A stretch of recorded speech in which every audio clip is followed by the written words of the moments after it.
ये भी थोड़ा लगता है क्वेश्चन है, देखते हैं जो जो भी सोच रहा होगा उसके हिसाब से मैच करा लेगा। प्रोसेस क्या चल रहा है दिमाग में, मैच करा लेगा। लेकिन इसमें इस टाइप क्वेश्चन कैसे मतलब पहले एनालिसिस करते हैं कैसे क्या हो रहा होगा। जैसे एक ब्लॉक है, यहाँ पर एक ब्लॉक है, इसके साथ स्प्रिंग जुड़ा हुआ है। क्लियर? अब दिमाग में पिक्चर बनाइए अपने। एक ब्लॉक है, यहाँ पर स्प्रिंग ऐसे जुड़ा हुआ है, यहाँ पर स्प्रिंग है, नीचे स्मूथ है, एक ब्लॉक यहाँ पर है, ये कुछ वेलोसिटी से थ्रो किया गया, वो स्पीड यू है मान लेते हैं, तो ये यू स्पीड से थ्रो किया गया, तो ये आते आते आते आते स्प्रिंग कहाँ तक था, यहाँ तक था, ऐसे ऐसे यहाँ तक था। तो ब्लॉक आते थे, जैसे ही अब स्प्रिंग के टच में आया तब होगा क्या, अभी जस्ट टच में आया है ये वाला ब्लॉक, स्प्रिंग के टच में आया है, तब तक स्प्रिंग नेचुरल लेंथ पर था। नेचुरल लेंथ पे होने की वजह से स्प्रिंग तब तक फोर्स नहीं लगाता जब तक वो नेचुरल लेंथ से या तो इलोंगेट ना हो या तो कंप्रेस ना हो। कंप्रेस होता है स्प्रिंग तो आउटवर्ड डायरेक्शन में फोर्स लगाता है, और जब इलोंगेट होता है तो इनवर्ड डायरेक्शन में फोर्स लगाता है। फिलहाल अभी जब ये ब्लॉक चलते चलते स्प्रिंग के टच में आ गया तो अभी तक स्प्रिंग ना इलोंगेट है ना कंप्रेस है, लेकिन ये रुका हुआ है, ये चल रहा है, तो रिलेटिव मोशन तो है, ये आगे की तरफ बढ़ेगा। जैसे ब्लॉक आगे बढ़ा स्प्रिंग दब गया, और जैसे ही आगे बढ़ा स्प्रिंग दबा तो स्प्रिंग किधर फोर्स लगाएगा, इधर। जो इन दोनों डायरेक्शन में फोर्स लगाएगा, ये रुका था, फोर्स इधर लगा, ये चलना स्टार्ट कर देगा। ये किधर चल रहा था, ये वाला आगे फोर्स किधर लग रहा है, स्प्रिंग वाला इधर, तो चल इधर रहा है, फोर्स इधर लग रहा है, रिटार्डेशन। इसका मतलब कि इसको चलाना शुरू करेगा और इसको रोकना शुरू करेगा, मतलब इसका स्पीड घटेगा और इसका स्पीड बढ़ेगा।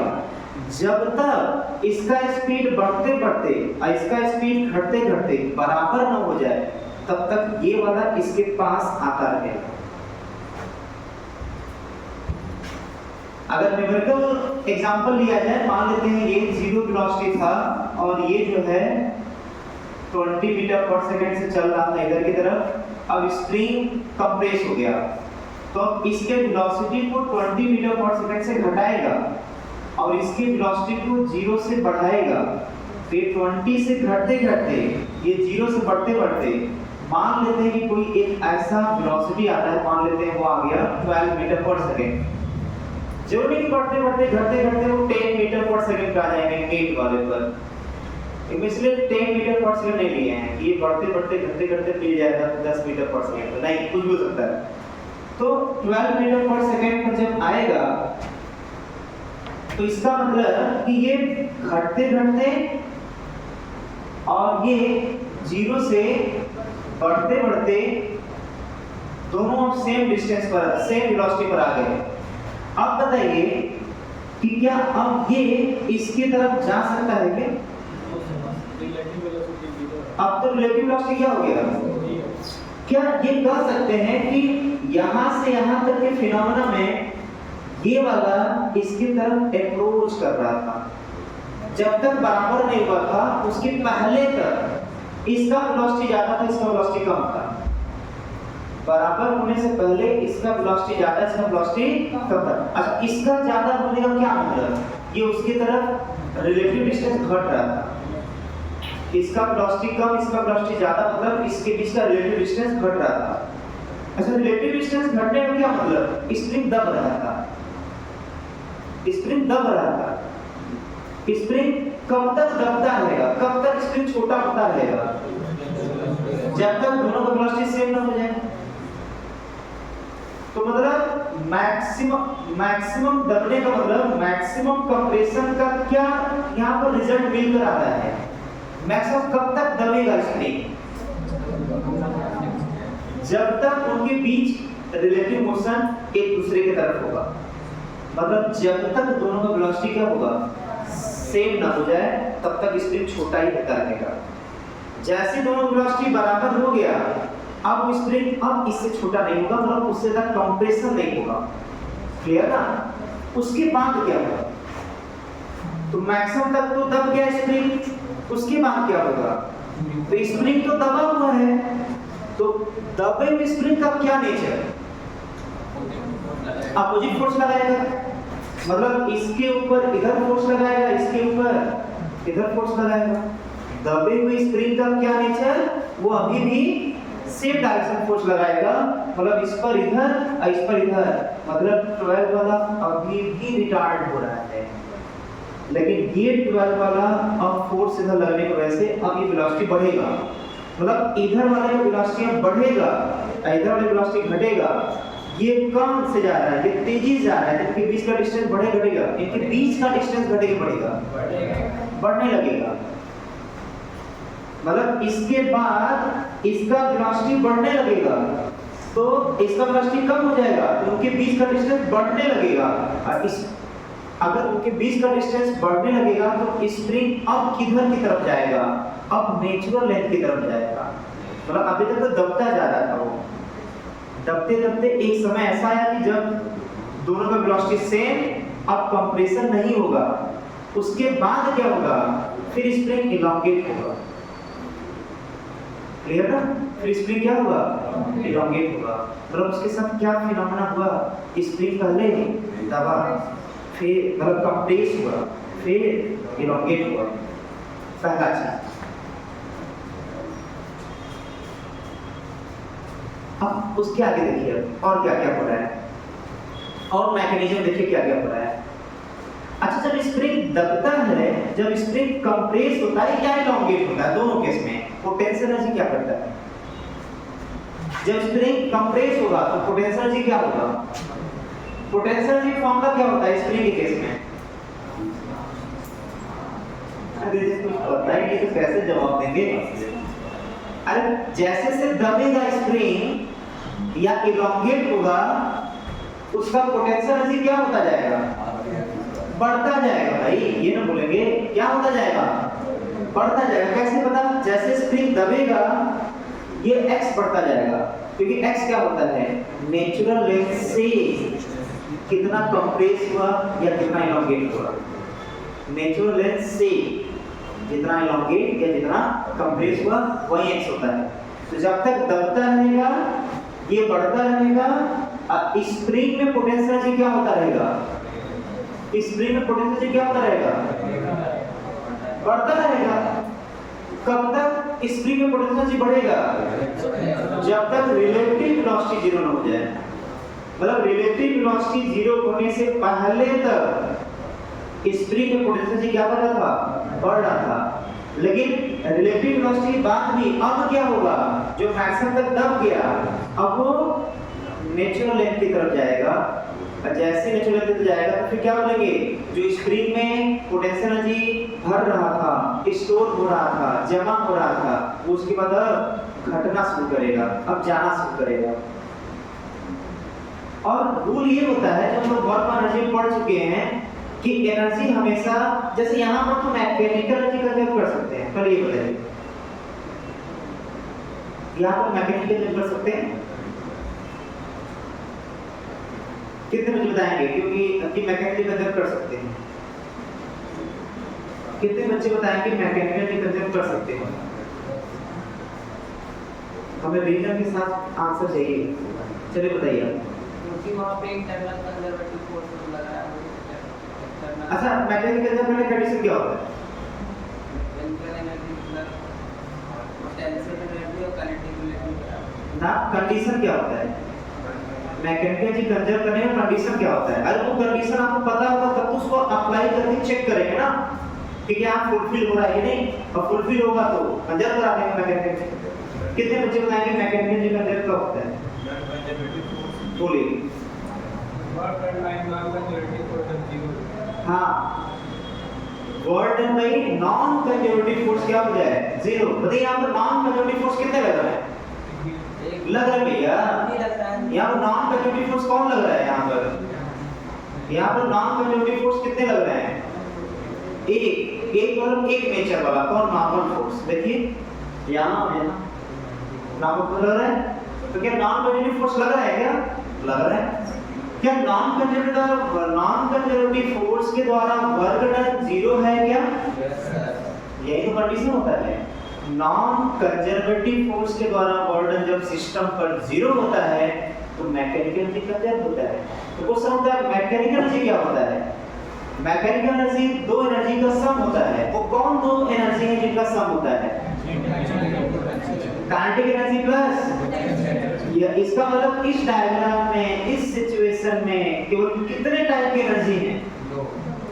दो टाइप की। एक काइनेटिक एनर्जी अवेलेबल है और दूसरा पोटेंशियल एनर्जी अवेलेबल है। और दोनों का सम बदलेगा कि जैसे जब जब कंप्रेस कर रहा था मैकेनिकल एनर्जी घट रहा था कि बढ़ रहा था? बताइए, जब स्प्रिंग दब रहा था तो मैकेनिकल एनर्जी घट रहा था कि बढ़ रहा था? हाँ, मैकेनिकल एनर्जी बदल किससे मिलकर बना होता है mechanical energy? Kinetic energy plus. बताइए, दब स्प्रिंग कंप्रेस होते समय, स्प्रिंग दबते समय इन दोनों में से काइनेटिक एनर्जी और पोटेंशियल एनर्जी में से कौन बढ़ रहा था, कौन घट रहा था? बोलेंगे जब जब स्प्रिंग दब रहा था उसका पोटेंशियल एनर्जी बढ़ रहा था, काइनेटिक एनर्जी। सबसे अधिक पोटेंशियल एनर्जी कब स्टोर करेगा? जब अपने मैक्सिमम कंप्रेशन होगा। सबसे मैक्सिमम काइनेटिक एनर्जी लूज कब करेगा? सबसे अधिक काइनेटिक एनर्जी लॉस कब करेगा? सबसे अधिक काइनेटिक एनर्जी तब लॉस करेगा जब अपने मैक्सिमम कंप्रेशन पर होगा। मतलब कि इस क्वेश्चन के फिनोमेना, अरे भाई ये जो पढ़ा रहे हैं ना, ये केवल यही क्वेश्चन नहीं है, इससे पूरा कोलिजन का कहानी होने वाला है। आप किसी बुक में देख लीजिए, कहीं ये तरीका लिखा नहीं हुआ जिस सरल तरीके से बता रहे हैं, बिल्कुल फील कराया है जिसको समझ में आ रहा है। जिसको पिछला कॉन्सेप्ट ही क्लियर नहीं है, क्लास छूटा है, याद नहीं है, कंडीशन नहीं पता है, मेरे बताने के बाद भी मैकेनिकल कब कंजर्व होता है वो भी नहीं पता है, तो क्या कर सकते हैं? चीजें क्लियर है तो इससे बेस्ट तरीका कोलिजन का समझाने का हो ही नहीं सकता जो मैक्सिमम बच्चे कंफ्यूज होते हैं। क्लियर ना? हम क्या क्या बोल रहे हैं सब आप लोग जवाब देते जा रहे हैं। ये अच्छा लग रहा है क्या कि जब तक वो स्प्रिंग कंप्रेस हो रहा था, पोटेंशियल एनर्जी बढ़ रहा था, काइनेटिक एनर्जी घट रहा था, मैक्सिमम पोटेंशियल एनर्जी कब स्टोर हुआ? जब मैक्सिमम कंप्रेशन हुआ। उसके जस्ट उल्टा ये बोले मैक्सिमम काइनेटिक एनर्जी कब लॉस करेगा? मैक्सिमम काइनेटिक एनर्जी कब लूज करेगा? जब मैक्सिमम पोटेंशियल एनर्जी वो गेन करेगा। जब मैक्सिमम पोटेंशियल एनर्जी गेन करेगा तो उसी इंस्टेंट पर उसका मैक्सिमम काइनेटिक एनर्जी लॉस होगा। और जैसे जैसे वो कंप्रेशन के बाद अपने नेचुरल लेवल की तरफ जाएगा, फिर दोबारा काइनेटिक एनर्जी गेन करता जाएगा और पोटेंशियल एनर्जी लॉस करता जाएगा। यही होता है। जब कहानी शुरू हुआ ही है तो इसी से कोलिजन वाले को रिलेट करने जा रहा है, इसी कहानी से जुड़ जाएगा। देखिए होता क्या है, हम लोग के अपने दुनिया में, वर्ल्ड में तीन टाइप के डिफाइन किए गए हैं पार्टिकल। तीनों का नेचर समझिए। मान लेते हैं कि कोई एक पार्टिकल है, मतलब बॉडी है। ये बॉडी तीन कैटेगरी में बांटा गया है। पहला कैटेगरी कि जब इसको हम डिफॉर्म करेंगे तो जो हमारा एक्सटर्नल फोर्स इसको डिफॉर्म कर दिया, इसको बिगाड़ दिया। जैसे ही हम डिफॉर्मेटिव फोर्स हटाएंगे तो बिल्कुल अपने ओरिजिनल पोजीशन पर जाएगा। पहला कंडीशन। दूसरा, इसका एग्जांपल इसी को बोलते हैं इलास्टिक बॉडी। क्या बोलते हैं? इलास्टिक बॉडी का डेफिनेशन होता है अगर हम एक्सटर्नल फोर्स लगा करके उसके शेप को बिगाड़ दें तो उसके अंदर का रीस्टोरिंग फोर्स, मतलब उसके अंदर का एक फोर्स होता है जो हमारे उसके शेप को बिगाड़ने के अपोजिट में वर्क करता है। मतलब जितना हम इसको बिगाड़ते जाएंगे उसके अंदर का फोर्स हमको अपोज करता है और हमारे अपोजिट फोर्स लगाता है। और जैसे अपना हाथ हटाते हैं तो इसके अंदर जो रीस्टोरिंग मतलब जो अपने अंदर स्टोर कर रहा है फोर्स, वो दोबारा इसको अपने उसके ओरिजिनल शेप में लेके चलाता है। इस टाइप की बॉडी को बोलते हैं इलास्टिक बॉडी। क्या बोलते हैं? दूसरा कैटेगरी होता है कि हम एक्सटर्नल फोर्स, जब इसके ऊपर फोर्स लगाए, इसको डिफॉर्म किए, तो डिफॉर्म तो हो गया, लेकिन इसके जैसे हम अपना हाथ बाहरी हटाए वो जहां तक डिफॉर्म हुआ था वहीं का वहीं रह गया। क्लियर ना? तो जब वो वही का वही रह जाएगा, इसको बोलते हैं प्लास्टिक बॉडी। क्या बोलते हैं? प्लास्टिक बॉडी या परफेक्टली इनइलास्टिक बॉडी। क्या बोलते हैं? Perfectly inelastic. कब बोलेंगे परफेक्टली इनइलास्टिक बॉडी? जब इसके अंदर रीस्टोरिंग फोर्स डेवलप नहीं होगा। जब इसके अंदर रीस्टोरिंग का मतलब होता है कि जैसे बाहरी फोर्स हटा, मेरा हाथ बाहरी है, मेरा बाहरी फोर्स हटा, तो इसके अंदर का रीस्टोरिंग फोर्स उसको वापस लेके जाएगा। तो परफेक्टली इनइलास्टिक बॉडी में इसके अंदर रीस्टोरिंग फोर्स जनरेट नहीं होता जो उसको वापस ले जाए। और तीसरा आता है इसके बीच का कंडीशन, मतलब जितना डिफॉर्म किए। अच्छा, इसका एग्जांपल क्या होगा? प्लास्टिक बॉडी या परफेक्टली इनइलास्टिक बॉडी का सबसे अच्छा एग्जांपल है जो आटा होता है, जो आटा पानी आटे मिलाकर गूंथते हैं, तो उस आटे को जितना बिगाड़ेंगे वो ऐसे ही रह जाएगा। किसी आटे को पानी में गूंथ करके जो आटा हम लोग रोटी बनाने वाले जो बनता है, उसको जितना बिगाड़ेंगे उसी शेप में बिगड़ा कर उड़ा रहता है। मतलब वो परफेक्टली इनइलास्टिक बॉडी या प्लास्टिक बॉडी है। क्लियर? तीसरा कौन सा कैटेगरी? जो इन दोनों के बीच में लाई करेगा, मतलब वो शेप बिगाड़ने के बाद ना वो अपने ओरिजिनल पर आ पाएगा, ना जितना तक बिगड़ा हुआ था वहां तक आ पाएगा। अब इसको यहां से रिलेट करेंगे, देखिए कैसे। यहां से जैसे तीन टाइप की बॉडी, तीनों का नाम बता दीजिए पहले। तीनों का नाम बताइए क्या क्या है? पहला इलास्टिक बॉडी, दूसरा परफेक्टली इनइलास्टिक बॉडी या उसे बोलते हैं प्लास्टिक बॉडी। अब तीसरा इसके बीच का जो परफेक्टली प्लास्टिक भी नहीं है, परफेक्टली इलास्टिक भी नहीं है, कहीं बीच में आकर उसका शेप रुक जाएगा। ठीक है? अब यहां पर जो स्प्रिंग है, स्प्रिंग का भी उसी के बेस पर तीन नेचर, दिमाग में दोनों को जोड़िएगा कॉन्सेप्ट को। स्प्रिंग के साथ भी तीन नेचर। पहला नेचर कि जब स्प्रिंग को, स्प्रिंग ये है, ये समझिए ध्यान से, स्प्रिंग ये है, स्प्रिंग को कंप्रेस किया। अच्छा, मान लेते स्टार्टिंग में वो 10 सेंटीमीटर पे था, हम इसको डिफॉर्म करके 8 सेंटीमीटर लेकर आ गए, 8 सेंटीमीटर पर लेकर आ गए।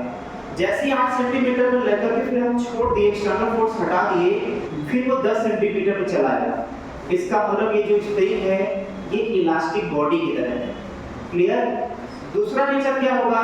10 सेंटीमीटर का स्प्रिंग था, उसको कंप्रेस करके 8 सेंटीमीटर पे ला दिया, लेकिन जैसे डिफॉर्मिंग फोर्स हटाया क्या होगा? वो 8 सेंटीमीटर था तो 8 सेंटीमीटर पे ही रह गया। ये क्या कहलाएगा? क्या कहलाएगा? प्लास्टिक बॉडी या परफेक्टली इनइलास्टिक बॉडी। और तीसरा क्या होगा बताइए, आप लोग बोलिए। तीसरा क्या होगा? कि हम उसको 10 सेंटीमीटर से 8 सेंटीमीटर को लेकर क्या है, जैसे हटाए वो 10 पे भी नहीं पहुंचा, 8 पे भी नहीं रुका, वो 9 पर आकर रुक गया। अब इसको कनेक्ट करिए कोलिजन से या इससे कनेक्ट करिए। अच्छा, वो क्या रहा था कि जब 10 सेंटीमीटर का स्प्रिंग था जिसमें कंप्लीट पहला केस लेके चल रहा है, पहला केस जब दो बॉडी टकराएंगे, अब दोनों बॉडी क्या होंगे? इलास्टिक बॉडी होंगे। तो टकराते समय क्या होगा? तो टकराते समय इलास्टिक बॉडी में जब दो बॉडी टकराएंगे, दोनों इलास्टिक बॉडी हैं, तो टकराते टाइम पर जब अभी तक तो कोई फर्क नहीं पड़ रहा है, अब आगे कांटेक्ट में, तो अब दोनों बॉडी एक दूसरे को ऐसे कंप्रेस करके दबाएंगे ऐसे। क्लियर? अच्छा, अभी क्या था? दूर थे, अब टच में आए, अब दोनों एक दूसरे को कंप्रेस कर रहे हैं। इधर उधर मोशन होता होगा, रिलेटिव मोशन से कंप्रेस करेगा ना, रिलेटिव मोशन से कंप्रेस करेगा, उसको नहीं देख रहा है, सिर्फ इसके फिनोमेना देख रहा है। ऑब्जर्वर एक पर बैठ गया, एक पर बैठ गया ऑब्जर्वर, तो क्या होगा? जब दोनों टकराएंगे, टच में आएंगे पहले, फिर कंप्रेस करेंगे, कंप्रेस होने के बाद शेप बिगड़ेगा, शेप बिगड़ने के बाद फिर दोबारा जब वापस आएगा, बिल्कुल उसी शेप में वापस आएंगे। तो यहाँ बोलेंगे कि जब तक टकराए नहीं थे तो काइनेटिक एनर्जी जो था सो था, लेकिन आफ्टर ड्यूरिंग द कोलिजन, जब वो दोनों अब कोलिजन टाइम पे, बताइए अब दोनों के अंदर के सिस्टम का क्या बढ़ रहा है जब डिफॉर्म कर रहे हैं। तो इसको रिलेट करेंगे स्प्रिंग के कंप्रेस होने से। जब तक बिगड़ते रहेंगे तो स्प्रिंग जैसे वहाँ कंप्रेस हो रहा था, वैसे यहाँ पे बॉडी कंप्रेस हो रहा है, तो तो दोनों बॉडी जब कोलाइड कर रहे हैं तो इसके अंदर ड्यूरिंग द कोलिजन के दौरान क्या बढ़ रहा है? पोटेंशियल जी दोनों का बढ़ रहा है। और क्या घट रहा है? लेकिन अब क्या हुआ कि जैसे वापस जा रहा है तो फिर अपने दोबारा शेप में आ गए, मतलब पोटेंशियल एनर्जी क्या हो गया? जीरो हो गया होगा। घटते घटते घटते जैसे अलग हुए तो दोनों पोटेंशियल क्या हो गया? जीरो हो गया। अब पूरा जो स्टार्टिंग में काइनेटिक एनर्जी था वो पूरा अब काइनेटिक एनर्जी गेन हो गया। कब? जब दोनों बॉडी क्या होंगे? इलास्टिक बॉडी होंगे। एक थ्योरेटिकल एग्जाम में आता है कि बताइए इलास्टिक कोलिजन में, मतलब ऐसा कोलिजन जो दोनों इलास्टिक बॉडी के बीच हो रहा है, इलास्टिक कोलिजन में लॉस ऑफ काइनेटिक एनर्जी क्या होगा? इलास्टिक बॉडी में जब कोलिजन होगा तो लॉस ऑफ काइनेटिक एनर्जी क्या होगा? जीरो, क्योंकि पहले स्टार्टिंग में तो ड्यूरिंग द कोलिजन नहीं, बिफोर कोलिजन आफ्टर कोलिजन इसकी बात कर रहे हैं। तो क्या होगा? काइनेटिक एनर्जी लॉस नहीं होगा। दूसरा होगा प्लास्टिक बॉडी में क्या होता है? जब दोनों टकराते तो फिर वो डिफॉर्म करते करते जितना डिफॉर्म किए रहेंगे वो उतने के उतने पर रह जाएंगे। तो यहाँ पर ड्यूरिंग द कोलिजन, देखिए अभी तक कोलाइड नहीं किया, अब कोलाइड किया, अब डिफॉर्म कर रहा है। तो ड्यूरिंग द डिफॉर्मेशन कब होगा? जब दोनों टच में आएंगे। ड्यूरिंग द डिफॉर्मेशन क्या बढ़ रहा था, क्या घट रहा था? तो ड्यूरिंग द डिफॉर्मेशन, अब इसको इमेजिन करिए स्प्रिंग कब प्रेस हो रहा है, तो ड्यूरिंग द डिफॉर्मेशन क्या हो रहा था? इसको पोटेंशियल जी काइनेटिक एनर्जी, लेकिन जैसे ही हम इसको एक्सटर्नल फोर्स हटा तो क्या वो दोबारा वापस आ पाया? इसका मतलब जितना पोटेंशियल जी इसके अंदर स्टोर हुआ वो पूरा स्टोर का स्टोर ही रह गया, और जितना काइनेटिक एनर्जी लॉस हुआ था वो लॉस का लॉस ही रह गया, क्योंकि वापस नहीं आ पाया। तो ये बोला जाता है कि बॉडी में जो पोटेंशियल एनर्जी लॉस किया वो किस फॉर्म में चला गया? तो बोला था हीट के फॉर्म में। किसके फॉर्म में वो चला जाएगा? या तो पोटेंशियल एनर्जी के फॉर्म में स्टोर हो गया, या जो पोटेंशियल एनर्जी फॉर्म में स्टोर होता है ना वही बाद में हीट में कन्वर्ट हो जाता है। क्लियर? ये तो आ गया किसका? परफेक्टली इनइलास्टिक बॉडी का। तीसरा क्या बचा? इनइलास्टिक बॉडी, मतलब इन दोनों के बीच का। तो बोलेंगे कि स्टार्टिंग में बिफोर कोलिजन जो काइनेटिक एनर्जी लेकर के आ रहा था वो तो आ ही रहा था। During the collision potential energy बढ़ रहा था, काइनेटिक एनर्जी घट रहा था। बढ़ते बढ़ते पोटेंशियल एनर्जी एक मैक्सिमम तक जाएगा, लेकिन जैसे ही वो एक्सटर्नल फोर्स हटा फिर वो वापस आ रहा था, लेकिन अपने ओरिजिनल पर नहीं आ पाया। मतलब पोटेंशियल एनर्जी पहले मैक्सिमम तक क्या किया? पोटेंशियल एनर्जी मैक्सिमम तक क्या हुआ? स्टोर किया। फिर जब वो एक दूसरे से अलग हो रहे थे, डिफॉर्मिंग फोर्स हट रहा था, तो उस केस में पोटेंशियल एनर्जी कुछ जो है घटा और काइनेटिक एनर्जी कुछ बढ़ा, और वो बीच में ही रह गया। न पूरा पोटेंशियल एनर्जी जीरो हो पाया, न काइनेटिक एनर्जी मैक्सिमम लॉस हो पाया। क्लियर ना? कोलिजन एक तीन टाइप का है, यही हम लोग को आगे नेक्स्ट टाइम में पढ़ना है। ये इसका मैकेनिज्म था। अब क्वेश्चन क्या था, हम लोग एक एक करके उस पे आते हैं। ये तो पूरा एनालिसिस था पूरे इस क्वेश्चन का। बताइए क्वेश्चन क्या क्या पूछ रहा है? पहला क्या पूछ रहे हैं? Find the maximum compression. तो देखिए maximum compression at maximum compression condition क्या बनेगा? तो स्प्रिंग जो है मैक्सिमम कंप्रेस होगा और दोनों का वेलोसिटी सेम होगा। अच्छा, यहाँ पर मोमेंटम कंजर्व हुआ क्या? मोमेंटम कंजर्व हुआ क्या? सिस्टम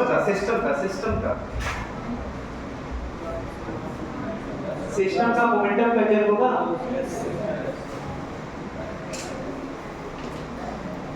अच्छा, जो तीन टाइप की बॉडी कोलिजन बताया था, क्या उसमें तीनों मोमेंटम कंजर्व होगा?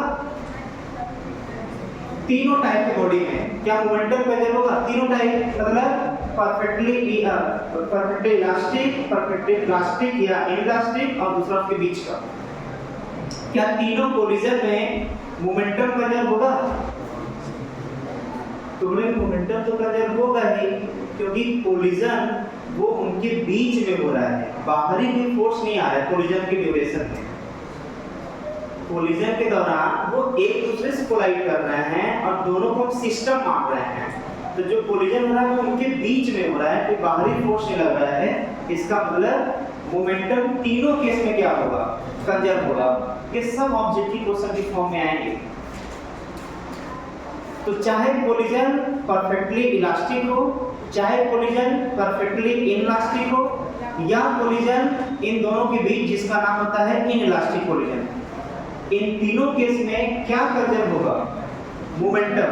क्या कंजर्व होगा, मोमेंटम। लेकिन यहाँ पर जो है इसका मतलब मोमेंटम कंजर्व करा सकते हैं। तो देखिए इसका इनिशियल मोमेंटम क्या होगा यहाँ वाला, तो फाइनल मोमेंटम इसका क्या होगा, इसका क्या होगा m into u, m1 into u, और इसका कितना होगा m1 plus m2 into v0। यहाँ से v0 कितना आ जाएगा, m1 u by m1 plus m2। अब ये आ गया मैक्सिमम कंप्रेशन के टाइम पर उसका वेलोसिटी। अब मैक्सिमम कंप्रेशन कितना होगा, अब मैकेनिकली कंजर्व कराएंगे। ये तो मोमेंटम कंजर्व कराए थे, मोमेंटम कंजर्व। अब क्या कंजर्व कराएंगे, मैकेनिकल एनर्जी कंजर्व कराएंगे। पता है इनिशियल काइनेटिक एनर्जी और initial potential energy, final kinetic energy, final potential energy, दोनों कंजर्व कराइए। तो देखिए इनिशियल काइनेटिक एनर्जी सिस्टम का कितना था, तो बोले कि एक रुका हुआ था, दूसरे में हो जाएगा half m1 u square plus क्योंकि दूसरे का था तो 0 हो जाएगा। अच्छा इनिशियल पोटेंशियल एनर्जी क्या होगा, 0। क्यों, क्योंकि स्प्रिंग दबा नहीं था, तो स्प्रिंग अपने नेचुरल लेंथ पर था स्टार्टिंग में, तो 0 हो जाएगा potential energy. Final kinetic energy कितना होगा, तो फाइनल काइनेटिक एनर्जी होगा हाफ टोटल मास, क्योंकि दोनों का वेलोसिटी सेम है, तो टोटल मास इनटू वेलोसिटी की स्क्वायर कर सकते हैं, या अलग अलग जोड़ लीजिए, ये आएगा दोनों का अलग अलग। अब हम क्यों बोले दोनों को मास जोड़ लीजिए, क्योंकि v0 कॉमन आएगा, तो ब्रैकेट में बचेगा m1 plus m2, इसलिए दोनों को जोड़ सकते थे, वेलोसिटी सेम है तो। प्लस बताइए पोटेंशियल कितना होगा, तो मान लेते हैं इसका मैक्सिमम कंप्रेशन x है, तो पोटेंशियल कितना आएगा, हां k x स्क्वायर, यही पूछ रहा है, ये x मैक्सिमम। अच्छा ये तो आ ही गया, ये भी क्वेश्चन है उसमें कि जब मैक्सिमम कंप्रेशन होगा दोनों की वेलोसिटी क्या होगा, वो ये। लेकिन x पूछ रहा है, कितना आएगा x, सॉल्व करिए, यहां सॉल्व करिए, कितना आ रहा है, हाफ हाफ से कैंसिल से, और v0 को वैल्यू रखना पड़ेगा, तो आ जाएगा यहां से, और कैलकुलेशन है m1 u square is equal to m1 plus m2 into v0 plus kx square. m1 u square is equal to m1 plus m2, और ये बताइए कितना आ रहा है, v0 का वैल्यू कितना आ रहा है, m1 u by m1 plus m2 का square plus kx square. m1 u square, देखिए m1 plus m2 एक इसको कैंसिल करेगा, तो आ जाएगा m1 square u square by m1 plus m2 plus kx square.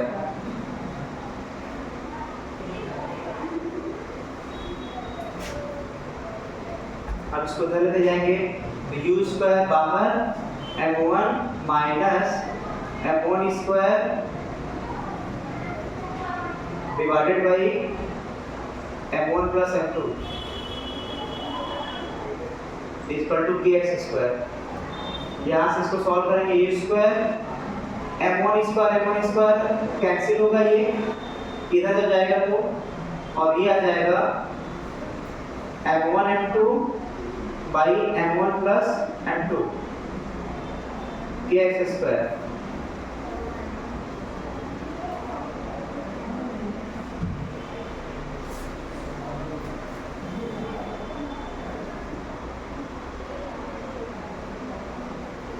कि अगर हम हाफ से दोनों तरफ जो हटाए थे उसको अभी रहने दें, तो यही मिलेगा, हाफ हाफ से दोनों जगह डिवाइड कर दिया।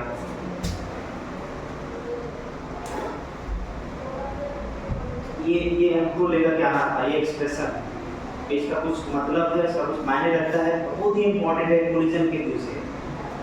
बताते हैं क्या इंपॉर्टेंस इसका है।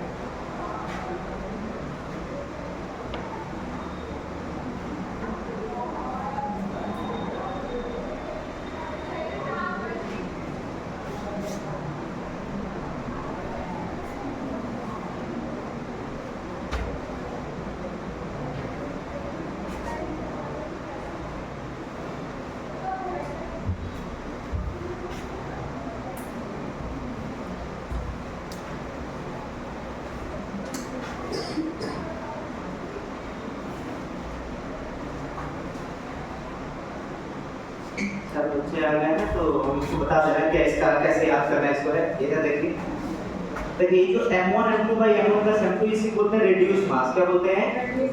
Reduce mass. एक नाम देते हैं, दो मास का रिड्यूस मास कहते हैं m1 m2 by m2 plus m2। इसका आगे भी कई जगह यूज पड़ेगा। तो रिड्यूस मास तो ये देखिए किसके तरह है, half m v square is मतलब काइनेटिक एनर्जी की तरह है। कैसे देखिए, हाफ m रिड्यूस मास ये m v स्क्वायर, ये आगे काइनेटिक एनर्जी की तरह, और ये क्या है, हाफ k x स्क्वायर मतलब स्प्रिंग की पोटेंशियल एनर्जी। जितना टोटल काइनेटिक एनर्जी है और इधर जो पोटेंशियल एनर्जी है वो दोनों बराबर, क्योंकि मैकेनिकल जी कंजर है, जितना काइनेटिक एनर्जी वो पोटेंशियल बराबर। तो इसको नोट कर लीजिएगा, इसको लिख दीजिएगा रिड्यूस मास है। हम इसी का आगे नेक्स्ट नंबर 2-3 क्वेश्चन इसमें और है, हम इसको आगे इसी टॉपिक को लेकर के, इसी सॉल्यूशन को लेकर के हम आगे बढ़ेंगे। क्लियर ना?